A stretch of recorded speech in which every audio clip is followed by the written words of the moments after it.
Optimizing your energy. Do you feel tired just right now because I just said that? Then you might have a human energy crisis.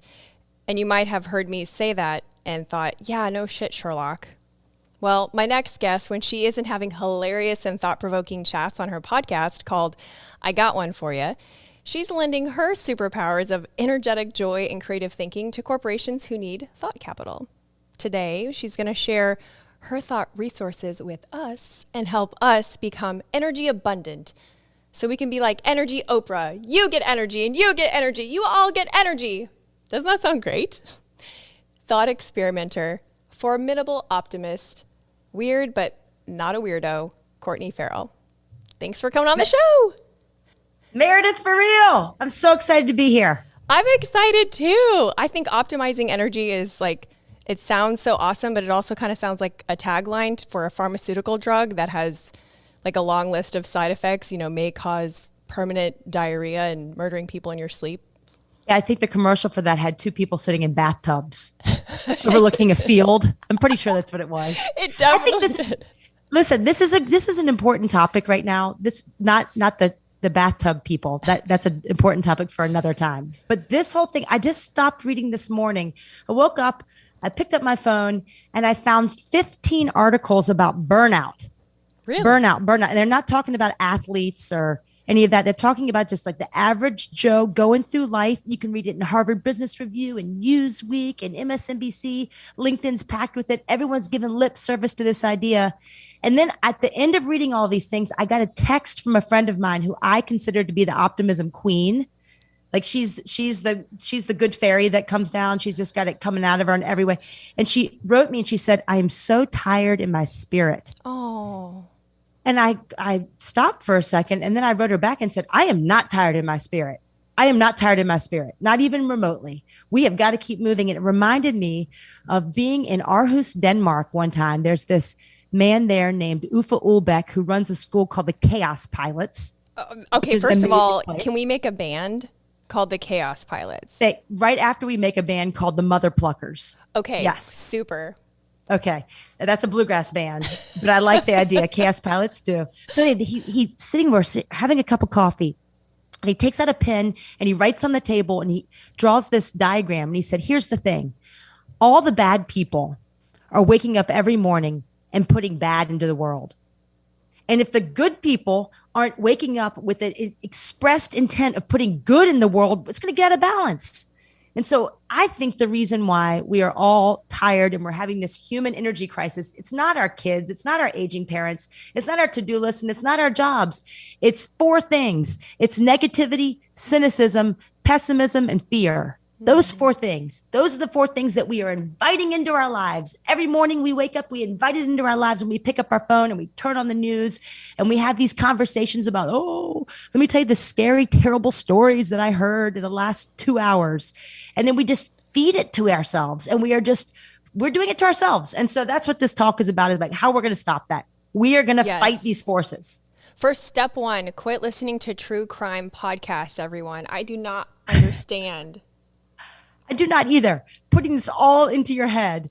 So here's the deal. We have a couple things we can do. And they're, I think, exciting. The first, I'll just give them all to you. You got to think, you got to laugh, you got to move yourself to tears, and you have to get excited about the world that we're all creating together. Those four things or three things, count however you want to. Those are the most important things we can be doing. And we look at this like just thinking about thinking, like how often do we give ourselves time and space to think and think about all the amazing things in the world? Like, here's something to think about. Did you know, Meredith, that it takes a snowflake 2 hours to fall from the sky? I did not know this. But your life is going to change now that you know this, because if you take some time to think about it, think about how much stuff you accomplish in 2 hours. You can feed kids, be on a conference call, make dinner, pay some taxes, sweep a floor, get a kid over to a soccer practice and back before anyone in the house knew they were even gone. You do so much in 2 hours, but a snowflake just does one thing and it falls to the ground. And just taking that thought right there and giving yourself 30 minutes to think about it. And if that's true, then what does that mean for us? I don't know what it means, but we all need time just to think about that. We need time to think about our big, wild dreams. Something that will make you exhausted is if you ignore your wildest dreams. When there's an idea that comes into your head and you ignore it, you might as well just cut a hole in your arm and let the energy just bleed right out, because your spirit wants you to pay attention to those big ideas. Like one time I started thinking about how cool it would be if snowmen actually talked. They just stand there. They're just like, hey, I'm a snowman. Like, look at that snowman. But what if they had a voice? What if they talked? And then I started thinking how fun it would be if you got a bunch of snowmen together and had them picket, like in front of the White House. And so then I realized like that would be awesome, but I'm not really a picketer. I'm not discontent. I'm kind of positive. So what if you had 100 snowmen with positive picketing, like they were like picketing pessimism. And so I got a bunch of friends together. Huge snowstorm came. It was such a big snowstorm. We couldn't make it into DC, but we went to the streets of Alexandria and built 100 positive picketing snowmen that just had positive message on them. Like, concrete is no match for human imagination, or do you smell carrots? Or, call your mom. I love that. Get those ideas. You got to do them. You have to make space for the idea to come, so I wonder why we are so, attracted continually to this idea of cramming more in. Like somehow it's like a value signal, like you're busy, exhausted, and haggard, like you look run down, and therefore you're doing the American life right. Why are we always trying to cram in more things? Oh, and we're also trying to look good while we do it. And someone once held up a $20 bill to me and said, how much is this dollar bill? How much is this? I'm like, $20. And then he took it and he threw it on the ground and he stepped on it and he wrinkled it and he like punched it and he picked it up and told the $20 bill that it was ugly and whatever else. And he's like, how much is this $20 bill now? I was like, it's still $20. He's like, that's right.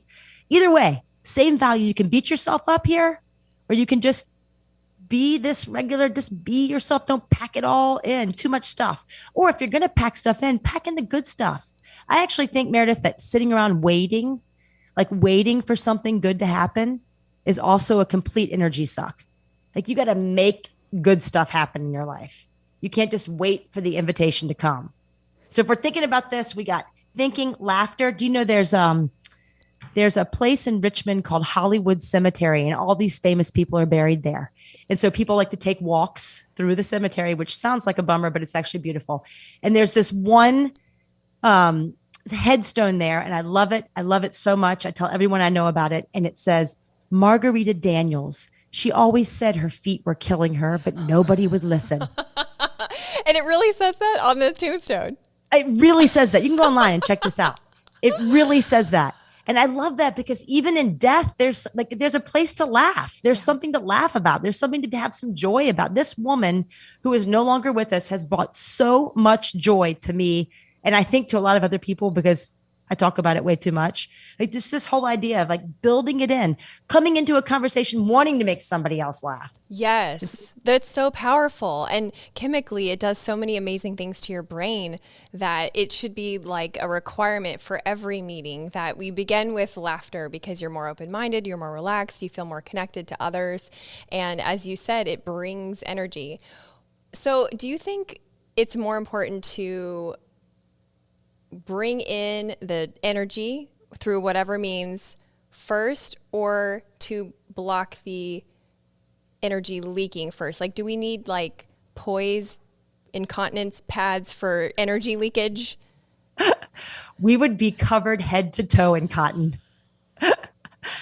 I think we as humans are sieves, and we want things to move. Energy is an active, moving thing. What is that? Like emotion, right? Emotion is energy in motion. We need to be moved by the world and the things around us. We need to see the little tiny things. So stopping the leakage, it's going to leak. It's going to go. You can't stop the leaking. You can't stop. We're built that way. We got holes all over us. It's coming out. It's that you have to keep bringing energy in. You have to invite energy in. And you have to invite energy from other people. So many people are just waiting for someone to come up to them and start a meaningful conversation that actually has some surprise and delight in it. A conversation where you're saying something more than, how's your mama? Like you're getting down to the meat of it. Like, what's your story? Hey, Meredith, what's your story? Like, let's get to the heart of stuff. Let's not stay on the surface and do that, like, cocktail party thing where you have to drink a whole bunch of drinks just to make the person next to you more interesting than they actually are. I almost named this podcast I Hate Small Talk. Almost. It didn't really sound very inviting, so I decided against it. But small talk is one of my energy leaks. So do you think that it would be weird if I asked the checkout lady at the grocery store to tell me, like, her life story instead of when she says, hey, did you find everything okay? And I'm like, tell me your life story. Yeah, but you never want the whole life story. You just say, I did find everything except for I need a little bit of information about you. What's your story? What you doing? And then she tells you, and then you have a little connection with the woman at the checkout line, and her job is better and your shopping experience is better. I actually play a game with all checkout people when I get up there and I say, all right, I think this is going to cost $97.50. You want high or low on this, baby?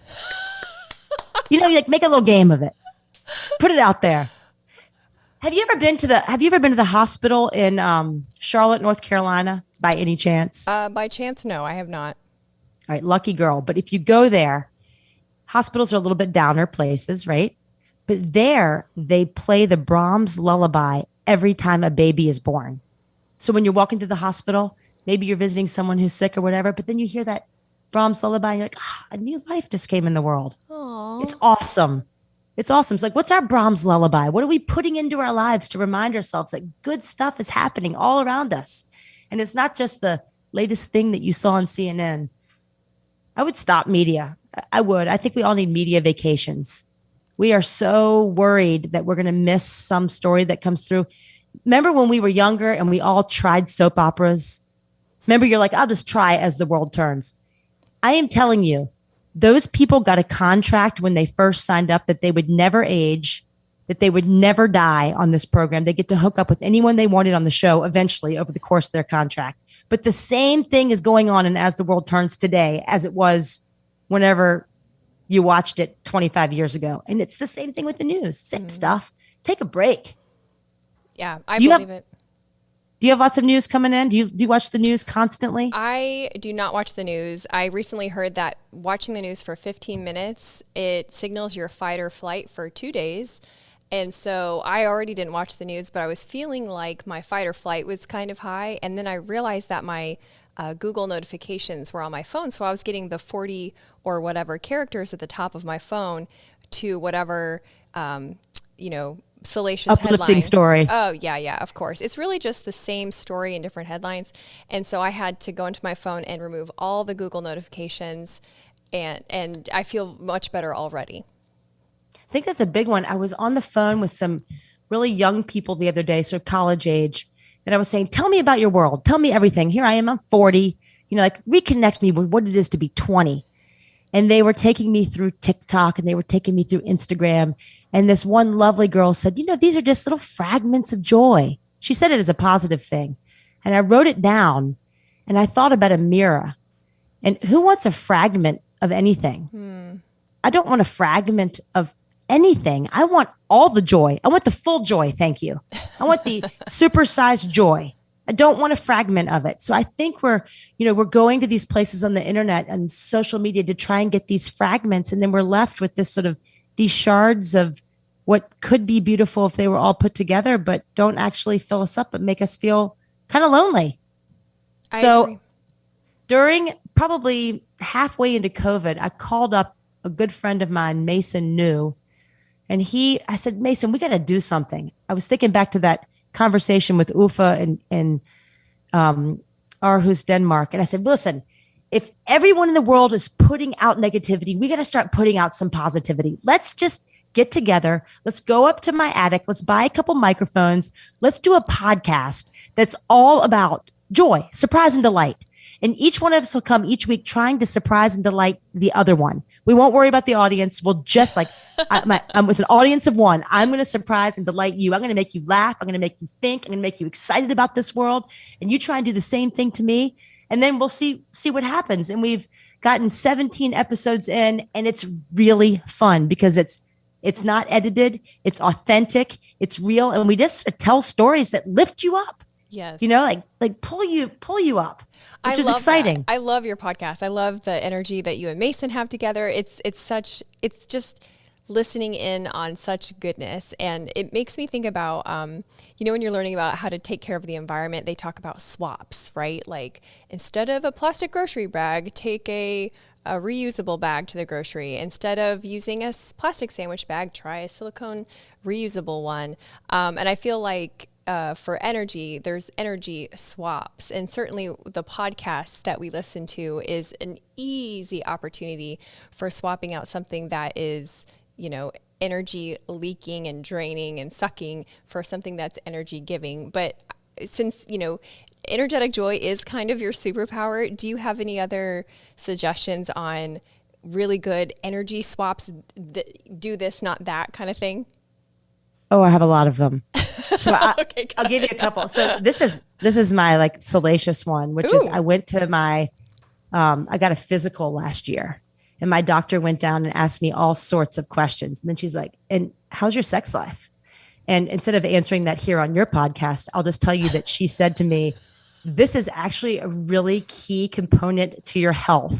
So just know that if you love your spouse, one thing that you could do was to make sure you're doing all of that so that you can keep each other healthy.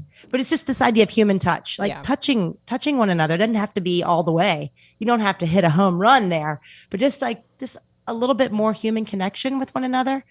Little hugging goes a long way. When you see someone, don't give them the A-frame, pat in the shoulder. Give them the like tummy hug, the one where your tummies touch. You hold on for an uncomfortable amount of time. Maybe you even sway a little bit, Nipple to nipple is what I like to say. Tummy button to tummy button, sure. Yeah, and I say it to strangers. I'm like, well, this was before COVID. People don't appreciate it as much as they used to. But yeah, I would be like, listen, we're going to hug and it's nip to nip, all right? Now, get in there. Yeah, get in there. Get in there. That's what they're for, comforting, They are. The other thing is that, listen, COVID, one mouth is one direction, one's the other. It's the safest thing you can do. You're not in each other's faces. And you hang out, you think something good about the person. It's the same thing when you're singing happy birthday. Don't drudge through that song. Think something positive about the person you're singing it to. Like connect emotionally to the stuff that you're doing. That's one little thing. I'll give you a ridiculous one. And I know most of you won't do this, but there was a really rainy day here in Richmond. It was pouring down rain, and I woke up and thought, boy, this is a dreary day. People need a little something today. I'm going to do something today to like lift it up. And so I went to the dollar store and got 100 yellow balloons with helium. And I went outside, and the wind was blowing, and then the rain was coming down so hard that the balloons wouldn't stay up. So I had to like run a little bit to make the balloons stay up. And I had this yellow rain slicker. And in my mind, I thought like, God, why can't I be normal? Why can't I be like other people right now, wrapped up in a blanket, drinking some tea by a windowsill? Anyway, I went out and started walking, and I started noticing people in their cars, and they started smiling and honking. And so I started counting the smiles, and I was so excited. I was 2.5 hours. I was out with 100 balloons. My arm hurt because you had to really keep the balloons up. That helium wasn't doing. The rain was pouring, and I started waving and running with these 100 balloons. And I got up to something like 450 smiles before I stopped counting. And this is the coolest part. At the end of it, when the rain stopped and I'm walking with these, I'd lost a couple of balloons on the way, and some of them were like dragging behind me like a little walking dog. I saw this license plate, and the license plate said, "More joy." Yes. I love that. I think an energy leak is wishing you were someone else, wishing you were whatever normal means, and thinking too much about yourself. And what I love about pretty much every story you tell is that it always is about that outside perspective. You look in, but you act out. And I thought of you a couple of weeks ago. I was on the beach taking photos for a YouTube thumbnail for an alien episode, a UFO episode. And I found a colander, the big metal ones, like the old ones. Colander? Colander. Yeah. Yeah, a colander. Yeah. I don't know how to say it. That's the Florida way to say it. Yeah. Maybe not. I don't know. But I put some foil on it so it had ears, and it was a fabulous hat. And after we were done taking the photo, which was fun in itself, I thought, wow, this is just like a wasted opportunity. I've got all these tourists driving by. So I just stood on the edge of the street and was waving at the tourists. Oh, and did I mention I was standing next to a UFO house? That sort of completes the picture. But I thought this was so much fun, and they were laughing and honking. So I know exactly what you mean. And it gave me so much joy and so much energy. Didn't it feed you? It did. Feeds you when It you feed did. other people. It's crazy. I was talking to a woman whose name is Dr. Edith Egers, and she is 93. She was in a concentration camp at the age of 17 in Auschwitz, and she survived. And she was having a lovely conversation with us. And she said this. She said, when I woke up every day in the concentration camp, all we had was each other. And when I wake up now, in my beautiful room here in Florida, all we have is each other. It's such a great message, because the key to our energy crisis is sitting right next to us on a subway or across from us on this Zoom. There you are. You're filling me up today. I hope I'm filling you up a little bit. Like, it's the connections that we're making with one another. It's the wanting to find common ground and not wanting to say, well, Meredith, let me tell you how I feel about the vaccine. You tell me how you feel about the vaccine. And then we can hate each other about how we feel about the vaccine. And if we happen to agree with each other, we can then turn around and hate all the people who don't agree with us. Oh my God, you just described how social media works in 2021. Seriously, like, this is crazy. I want to know where we have commonality. I want to laugh with you. I want to know you. Yeah. It's exciting. I want to listen to your alien episode, because that sounds fascinating, because they better exist. They better exist. It is interesting. You might enjoy that thoroughly. It's very interesting. But when you listed the things that bring you energy at the beginning, one of the things you said, I think, was something moving you to tears. Yes. So this is a big one. Yeah, talk to me about that, because that, I feel like laughter might be obvious to some people, but the moving to tears sounds less obvious. Well, I found this out as a young person. When I was a little girl, when I was born, had a very twisted up tummy, and I went to the hospital day 3. I stayed there for 6 months. There were lots of things that happened to me, including losing a portion of my lovely small intestine. And I have a scar on my stomach that looks like I've been bitten by jaws. It's awesome. Anyway, long story short, my doctor, my sweet, darling doctor, came to see me on Christmas morning. And my grandmother, who was a country person, she lived out in the country, and she told my grandfather she was going to come see me on Christmas morning. I was down to 2 pounds at that point. And my grandfather told her that she couldn't go because it was too much ice on the road. And so she said, very well, then I'm going to go to the barn and feed the animals. And she promptly got into the car and drove to Richmond, which is 45 minutes away. And she came into the ICU, and my doctor came down to see me. He was not on duty, but he was standing at my little incubator with his hand in my incubator, and his big, she used to hold on her hand and show me how big his hand was. And she'd show her little pinky as my leg. And she said he was standing there. He was singing Silent Night to me. And I love that story so much, mainly because I learned that we have strong women in our family, and we don't do what we're told. We do what we want to do, and we support one another. And here's a man whose job is to operate on people, but really his job is to care about people. And I read an article a while later about crystals, molecules, that if you play classical music around water molecules, they'll turn into snowflakes. And I read an article about babies being something like 68 or 72% water. So he basically turned me into 72% snowflakes. And that's, I think, why I'm still here, because snowflakes are magical.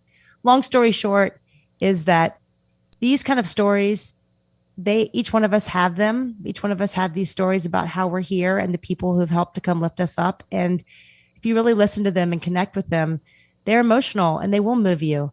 And years after that operation, I went and worked with my doctor as a teenager. He let me come work with him. And I was in the ICU one day, and this is well before computers were a mainstream thing. And there was a little baby in an incubator, and above this little crib, they had printed out on a piece of paper with that computer ball. Remember, printers used to be a ball and it would turn for the letters. They had printed out with X's this gigantic printout, something that we see all the time now, but had never seen then. And it said, "Come on, Willard." Oh. And I cried. I cried. I stood there as an 18-year-old girl weeping because these people were saying to their baby, like, come on and live. Come on, Willard. Come on and live. And it was just, there was something so amazingly touching to me that they would have, in their time at home spent making this. I think it's important that we connect emotionally to things. We hear so many things that we're like, oh, did you hear? Some horrible thing. We kind of like talk about it like, could you pass the salt afterwards? As opposed to really allowing ourselves to connect to the people that are here in our lives, the ones that we really know. That's energy producing. When you allow yourself to know someone and you allow them to know you back, that is energy producing, because what really drains you, Meredith, is pretending to be somebody, pretending anything, or just sitting there having people not know you. Being known, that's energy producing. It's awesome to be known. It's awesome to have community that lifts you up, that cares about you, and you can turn around and do the same thing for them. It's interesting that gives it back. That to be known and to, it just left me. To be known, and then what did you just say before that about? To lift you up. Like once you're known and then you know other people. Yeah. And that it's energy giving. And really social media is the opposite, because you're anonymous. And you're, oh, did you hear? Dun, dun, dun. So it's bringing you down. So it's like the exact opposite of what you're talking about. So if we get anything out of this. You're also trying, I totally interrupted you, but you're also trying to put this beautiful vision of yourself. You're like, Instagram, look where we are. We're amazing. Look at my beautiful children. Their hair is combed. On Mother's Day, all these women put these things about like, oh, my beautiful children, being a mother's the best thing in my life. And was post after post. So I took my hair and teased it out like Rosanna Dana Banana, and then took a picture of myself and put it out there and said, happy Mother's Day to all you, ragged, torn, and whatever. Like, let's be real here, people. This is what it really looks like. Oh, that's so true.